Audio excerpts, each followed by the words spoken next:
In 1944, at the height of a global war fought with steel and blood, a quiet, almost forgotten battle was fought with nothing more than ink and paper. It took place not in the steaming jungles of the Pacific or the frozen mud of the Eastern Front, but in a lavish, secluded hotel in the mountains of New Hampshire. 70 years of global prosperity, or global poverty, would be decided in that room. The people in attendance were not generals, but bankers, economists, and diplomats. They looked like men preparing for a long, boring seminar. But the men in that room were about to do something extraordinary, something that had never been done before in the history of money. They were going to design the financial rules for the entire planet. The outcome of that meeting would determine whose currency would be king, whose economy would dominate the world, and whose hands would hold the ultimate weapon of modern finance. That weapon was the power to export debt. They came to Bretton Woods, New Hampshire, with one goal: to prevent the global chaos of the 1930s from ever happening again. They wanted stability. They wanted order. They wanted gold. What they got, what they signed, was a contract for American financial dominance that lasted 3 decades, fundamentally changed the nature of money, and ended with a shocking betrayal known as the Nixon Shock. The world thought it was signing a treaty for peace and prosperity. It was actually signing the deed of sale for its own financial sovereignty. This is the story of how the dollar conquered the world, not with tanks, but with a stroke of a pen, and how the seemingly immortal gold standard was finally euthanized on a Sunday afternoon. 1. The chaos. Precedent: the age of financial war, the flood, and the firewall. To understand the Bretton Woods Agreement, you must first understand the fear that brought these nations together. It was the fear of repeating the financial catastrophe of the 1930s, a decade that proved that economic instability was not just a prelude to war, but a mechanism of war itself. For centuries, global trade and finance had been loosely governed by the classical gold standard. The rule was simple: a nation's currency could be exchanged for a fixed amount of physical gold. This imposed a brutal discipline on governments. If a country ran a large trade deficit, gold would flow out. To stop the outflow, the government had to raise interest rates, which choked off economic growth and caused a recession. The gold standard was a financial firewall. It enforced sobriety, but its cure was always painful and deflationary. In the chaos of World War I, the nations of Europe temporarily abandoned gold. They printed money to pay for shells and battleships. When they tried to restore the gold standard in the 1920s, they did so with mismatched pegs and fractured economies. The system was a house of cards built on debt. Then came the Great Depression. As global trade collapsed, nations realized they were trapped. They could either play by the rigid, self-correcting rules of the gold standard and allow their entire banking system to fail, or they could break the rules and save themselves. In a terrifying chain reaction, they chose to break them. First, they began to devalue their currencies. Great Britain, the financial titan of the 19th century, was the first to blink. In 1931, it abandoned the gold-pound link, allowing the pound sterling to float down. The immediate effect was to make British goods cheaper on the global market, boosting exports. But this was a declaration of financial war. If your neighbor cuts the value of his money, you must cut the value of yours just to stay competitive. A wave of competitive devaluations swept the globe. The United States abandoned gold in 1933. Soon, every major nation was aggressively manipulating its currency to steal market share. This financial free-for-all was known as beggar thy neighbor policy, and it was devastating. Secondly, they raised tariff walls. The United States, determined to protect its domestic industry, passed the notorious Smoot-Hawley Act in 1930, imposing crippling import taxes. Other nations instantly retaliated. Global trade, which was already wounded, was now choked to death. Between 1929 and 1934, global trade fell by 66%. The world fractured into hostile economic blocs. Nations stopped trading and started hoarding. They turned their financial weapons, devaluation and protectionism, against each other. The result was mass unemployment, poverty, and a profound sense of despair that fueled the rise of extremist political movements in Germany and Japan. The financial war had become the prelude to the military one, the architects and the masterpiece. By 1944, as the tide of the shooting war turned, the Allied nations knew the rebuilding effort would fail if the financial chaos returned. They needed a new system, one that promoted global trade without allowing the wild currency wars of the 1930s. The task of designing the system fell primarily to 2 men, intellectual giants, who embodied the competing economic visions of the future. John Maynard Keynes, the British vision, a legendary economist, brilliant and aristocratic, who saw the world through the lens of managed stability. Keynes wanted a genuinely multipolar system and a truly global currency, which he wanted to call the Bancor. He proposed a vast international central bank that would smooth out trade imbalances, forcing both nations with deficits and nations with massive surpluses to adjust. His goal was to distribute the pain and maintain sovereign control.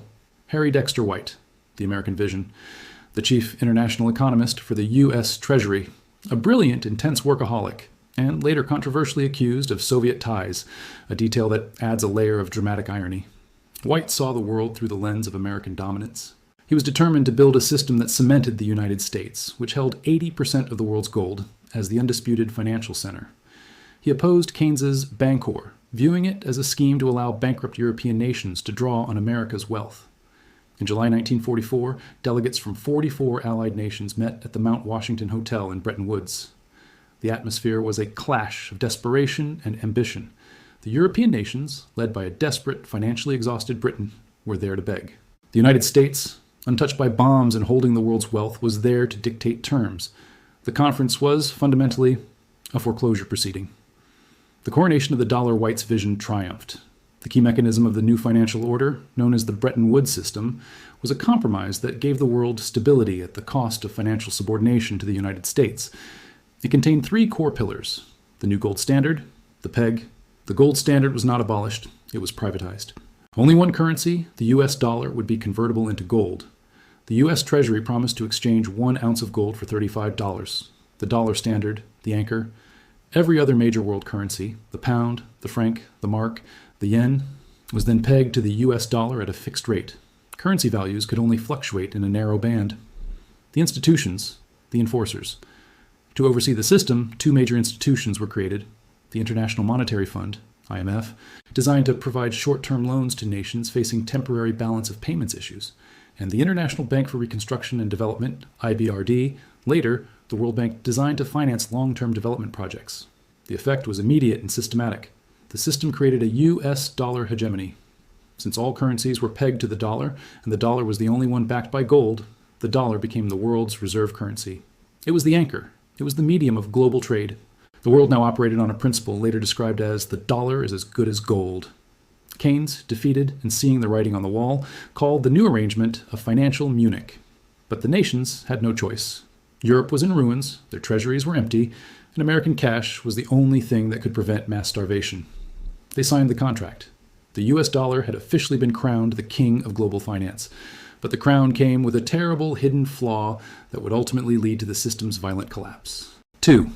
The Triffin Dilemma, the fatal flaw of the dollar king. The dollar's golden promise.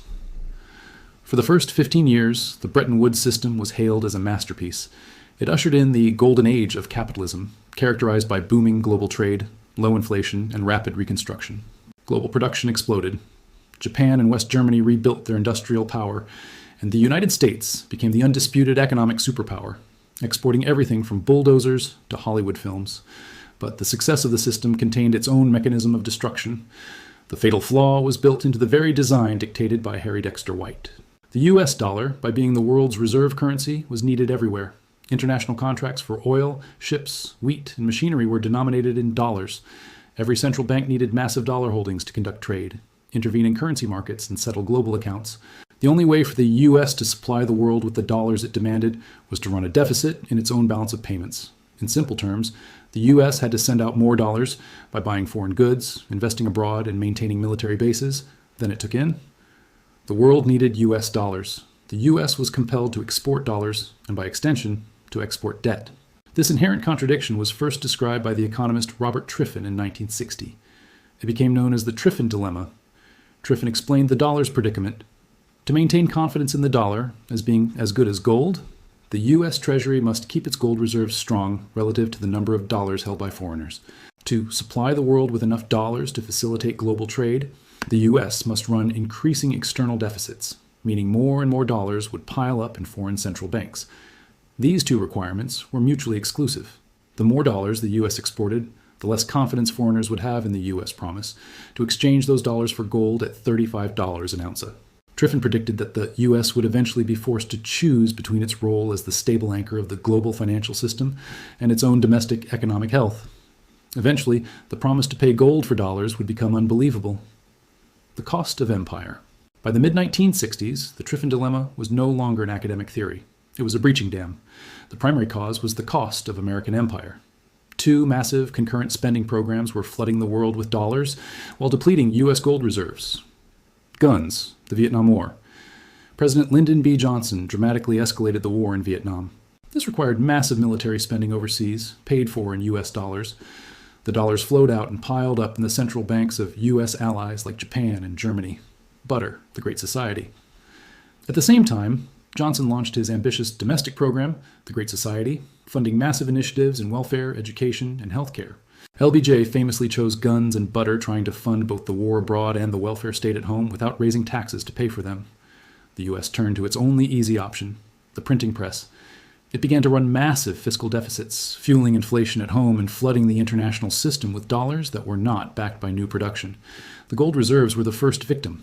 In 1948, the U.S. held over $24 billion in gold. By 1968, it was down to $10 billion. The amount of dollars held by foreigners, however, had soared far past the remaining gold reserves. The system's ratio had reversed. The United States no longer had enough gold to redeem all the foreign-held dollars. The dollar was officially overhang, and the promise to pay $35 per ounce of gold was a lie. The creditors start to blink. The central bankers of Europe and Japan, the principal holders of these surplus dollars, were the first to recognize the danger. They were forced to hold dollars that were rapidly losing purchasing power, essentially giving the U.S. a free loan to finance its war in Vietnam. They were trapped. They couldn't sell the dollars without collapsing the very system that made them rich. But as U.S. inflation began to bite, the temptation to exit the sinking ship became overwhelming. The country that fired the first major shot was France, under the leadership of President Charles de Gaulle. De Gaulle, a lifelong skeptic of Anglo-American financial power, hated the dollar's exorbitant privilege, the right of the U.S. to pay for its imports by simply printing a currency that the world was forced to accept. In 1965, de Gaulle announced that France would no longer use its dollar reserves to buy U.S. goods or securities. Instead, the French government would do the only logical thing. It would take the U.S. up on its 1944 promise. De Gaulle ordered the French Navy to send ships to New York, loaded with U.S. dollars, demanding the full value be paid in gold. This was the financial equivalent of a declaration of war. Other nations, though not as confrontational, watched closely. The run on the dollar had begun. By the late 1960s, the pressure became a full-scale assault. The Swiss, the Germans, and the British all began to quietly or openly demand gold for their dollars. The U.S. Treasury, the supposed master of global finance, was now a bankrupt client, desperately trying to manage a catastrophic liquidity crisis. The gold standard, which had survived for centuries, was about to be officially terminated by the very nation that had promised to defend it. 3. The Nixon Shock. The day the promise died. The moment of no return. By 1971, the U.S. financial situation was terminal. The inflation caused by the Vietnam War was crippling the domestic economy, and the steady drain of gold to foreign central banks was nearing the point of no return. The U.S. gold reserves were hovering around $9.5 billion, while foreign-held dollars had ballooned to over $30 billion. The promise of $35 per ounce of gold was now a 4-to-1 lie. The world knew the U.S. could not pay its bills. The final trigger for the crisis came from a small country, one of the US's most reliable financial partners, Switzerland. In the first week of August 1971, the Swiss National Bank informed the U.S. Treasury that it was converting $50 million of its reserves into gold. This was followed by similar demands from France and Britain. But the fatal blow came on August 13, 1971, when the British ambassador delivered a request to the U.S. State Department. They wanted $3 billion in gold for their dollar holdings. The U.S. government realized that if Britain, its staunchest ally, was abandoning ship, a tidal wave would follow. The U.S. could not honor the British demand without virtually emptying Fort Knox and triggering a global financial panic. The system designed at Bretton Woods, the anchor of global stability, was now on the brink of a spectacular, catastrophic collapse. The U.S. had to choose between its promise to the world and its own survival. The Camp David ultimatum President Richard Nixon, a hard-nosed political operator who cared little for the complex geometry of international finance, was faced with a domestic crisis. Stagflation, high inflation, and high unemployment was choking his re-election chances. The run on gold was simply an unwanted complication, but one that demanded a decisive, brutal response. On Friday, August 13, 1971, Nixon gathered his top economic advisors in secret at the presidential retreat, Camp David. The group included Treasury Secretary John Connally, a towering, politically savvy Texan, Federal Reserve Chairman Arthur Burns, who argued for stability, and a young advisor named George Shultz. The meeting was characterized by a fundamental disagreement between the old guard who feared global chaos and Connally, who advocated a bold, unilateral break from the past. Connally's view was simple, ruthless, and ultimately adopted. The dollar's convertibility to gold was a shackle on American power, and the U.S. must cut the chain. He famously delivered the Texas ultimatum to the nervous internationalist advisors. The dollar is our currency, but it's your problem. Nixon agreed. The plan they hammered out was a shock and awe economic package designed to hit the global financial system like a thermonuclear weapon. It was one of the most consequential unilateral acts in the history of finance. The Sunday Night Massacre. On Sunday, August 15, 1971, President Nixon addressed the nation on television. The speech was carefully framed as a patriotic defense of the American worker against international money speculators. He announced a package of measures, which collectively became known as the Nixon Shock, a 90-day freeze on all wages and prices in the U.S. to combat domestic inflation, a 10% surtax on all foreign imports to combat trade deficits, the suspension of gold convertibility, the most devastating measure. President Nixon announced that he was instructing Treasury Secretary Connally to suspend temporarily the convertibility of the dollar into gold or other reserve assets.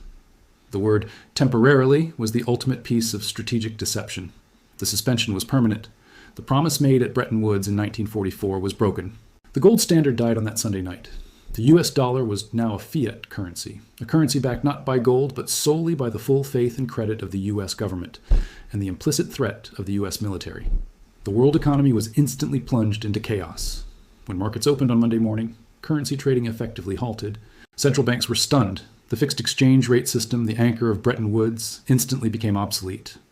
Foreign currencies, no longer able to trade at a fixed dollar rate, began to float wildly. The reaction from European allies was one of outrage and betrayal. They had been given no warning. The world financial system, which they had entrusted to the U.S. for stability, was dissolved by a single unilateral executive order delivered on a Sunday night. The system they thought they had helped design was revealed to be a mechanism of American financial control that could be turned off at the flick of a switch. The U.S. dollar remained the world's reserve currency, but the nature of that power had fundamentally changed. It was no longer backed by a precious metal. It was backed by momentum and coercion. 4. The petrodollar paradigm. The new rules of the game. The aftermath and the float. The Nixon shock was the death blow to Bretton Woods, but the corpse took 2 years to fully decompose. After a brief attempt to patch the system with the Smithsonian Agreement, which failed almost immediately, the world officially moved to a system of floating exchange rates in 1973. The key question after the gold standard died was, if the dollar is no longer backed by gold, why should the world continue to use it?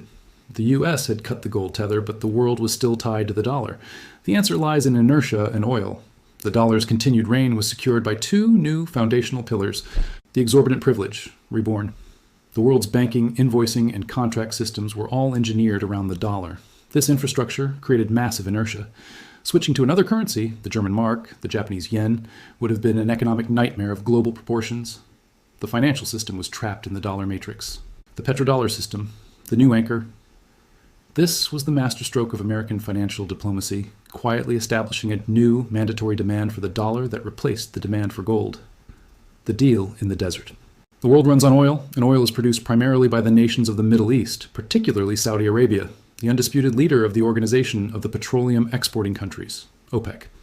In 1973, OPEC shocked the world by imposing an oil embargo in response to the Yom Kippur War, sending oil prices skyrocketing by over 300%. This was a demonstration of a power that could break the global economy.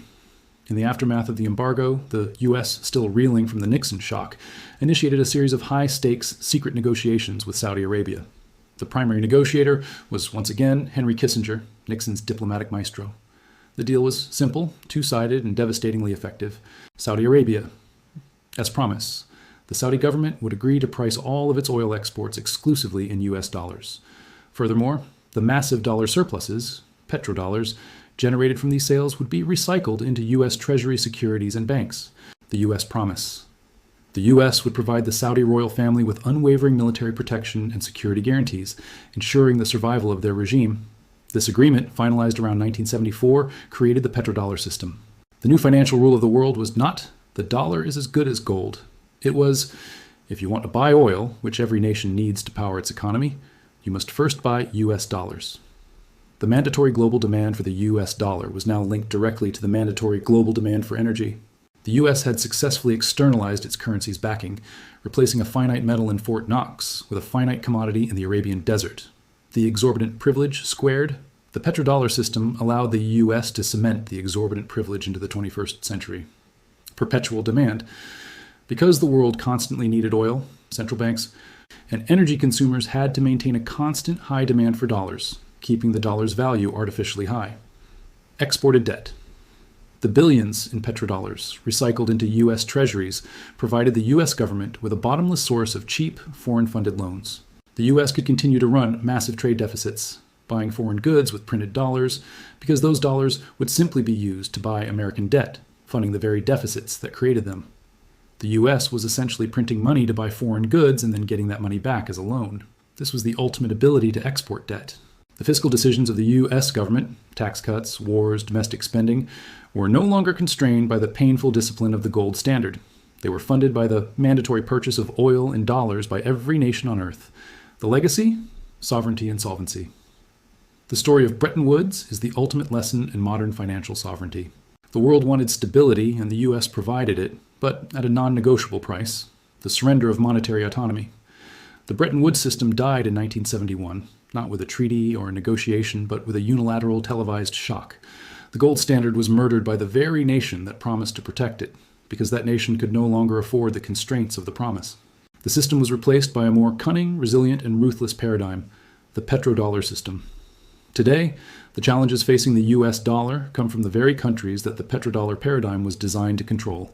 Nations like Russia and China, using new institutional architectures and trade agreements, as detailed in the analysis of your channel's style, are now actively seeking to dismantle the dollar's dominance, offering trade deals in non-dollar currencies, and challenging the fundamental need for petrodollars. The Battle of Bretton Woods was about who got to control the financial rules. The battle of the 21st century is about whether any single nation gets to control them at all. The gold standard is dead, the dollar is still king. But history proves that when a king's promises become unbelievable, its reign is living on borrowed time. The Bretton Woods Agreement saved the world from the chaos of the 1930s. But in doing so, it established a financial order that could only survive by breaking its own founding promise. It was a noble sacrifice, but a spectacular deception.